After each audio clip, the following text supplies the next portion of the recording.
রাধে রাধে। কেমন আছেন সবাই? মেঘভালিকাতে আপনাদের সবাইকে স্বাগত জানাই। আজ সোমবার, আজ থেকে আপনাদের সঙ্গে আমার পথ চলা শুরু।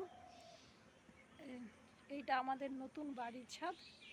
এখনও রিপেয়ার হয়নি পুরোটা, তবে এখনও পুজোও হয়নি।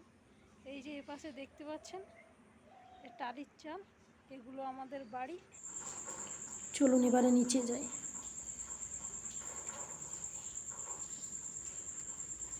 বাড়ির আগের দিকে এই কলাপসের গেট দেওয়া হয়েছে। তারপরে রাস্তাগুলো অনেক দিন বৃষ্টি হওয়ার জন্য রাস্তাগুলো পুরো কাদা হয়ে গেছে, ফলে চলার প্রচুর অসুবিধা হচ্ছে।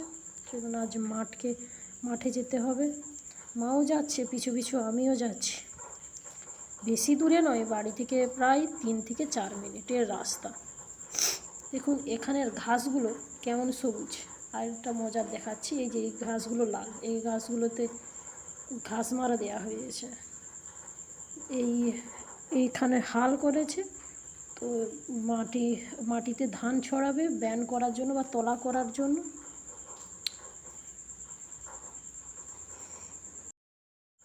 চলুন তাড়াতাড়ি পা চালিয়ে যায়। মা কত দূর চলে গেছে। ওই যে নিচু দেখতে পাচ্ছেন, ওটাতে আমাদের তলা ফেলানো হয়েছে। যে তারের খুঁটিগুলো এত সুন্দর লাগছে মাঠে।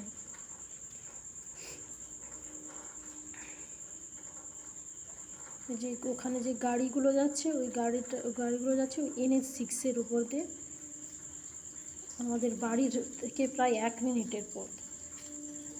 মাঠ থেকেও সামনে হয়।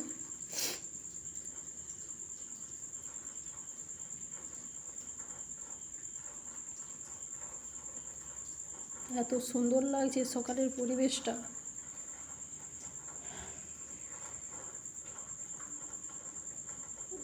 এই যে আমাদের এখানে তলা ফেলানো হয়েছে। বাপির শরীরটা ভালো নয়, তাই মা আর আমি এখানটাতে মই দিয়েছি, মানে যেটাকে বলে মাটি সমান করেছি। আর তারপরের দিন মা ধান ছড়িয়ে দিয়েছে, তাই সেভাবে ভালো মই দেওয়া হয়নি। কোথাও জল, কোথাও রয়ে গেছে। যে বাপি বলেছিল একটু জল ঘেরে আসতে, তাই মা ওটাই করছে। যে দুটো জায়গায় এরকম জল বের করেছে, তো একটা বন্ধ করেছে, আরেকটা বন্ধ করছে মা।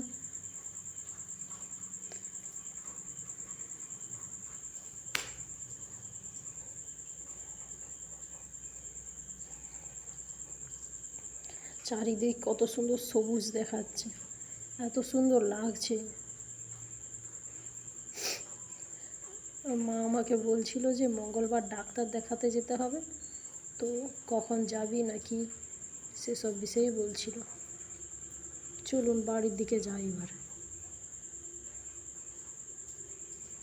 এই যে সেই হাল করা মাটিটা দেখিয়েছিলাম, মাঠটা, এটাকে আল বলে। দুটো জমির মাঝখানে এটাকে আল বলে। আলে প্রচুর ঘাস হয়। আগে সবার বাড়িতে গরু ছিল, তো ঘাস থাকতো না, কিন্তু এখন চারিদিকে ঘাস, গরু না থাকার জন্য। এই যে ওখানে দেখতে পাচ্ছেন, ওইটা আমাদের বাড়ি। ওখানে আমাদের বাড়ি। ওই বনের মতো দেখাচ্ছে, কিন্তু ঠিক বন নয়। চলুন। এই যে মাঠে জল জমেছে। এত বৃষ্টি হওয়ার পরেও খুব একটা জল জমেনি, ফলে চাষের পক্ষে অতটা ভালো হয় না। আরও জল জমলে ভালো হয়। যে আমাদের বাড়ির পথ, এটা নেবু গাছ, খুব নেবু হয়। এবছর সেভাবে ডাল কেটে দেওয়ায় নেবু হয়নি। এই লঙ্কা গাছগুলো লঙ্কা ধরেছে খুব। যে আমাদের বাড়ির সামনেই পুকুর, অনেক বড় পুকুর, প্রায় 2 বিঘার উপরে জমিতে পুকুর। এরও পাড়ে লঙ্কা গাছ লাগিয়েছে। এই দেখুন, এগুলোকে ওল গাছ বলে, মাটির নিচে থাকে। যে ওটা পাকার বাড়িটা, ওটাই আমাদের বাড়ি, নতুন বাড়ি। এই যে টালির চাল, এটা আমাদের পুরনো বাড়ি। বৃষ্টি হওয়ার ঘাটে যাওয়ার রাস্তাটা কেমন কাদা হয়ে গেছে। চলুন ভিডিওটা তাহলে এখানেই রাখছি। সবাই ভালো থাকবেন, সুস্থ থাকবেন। রাধে রাধে।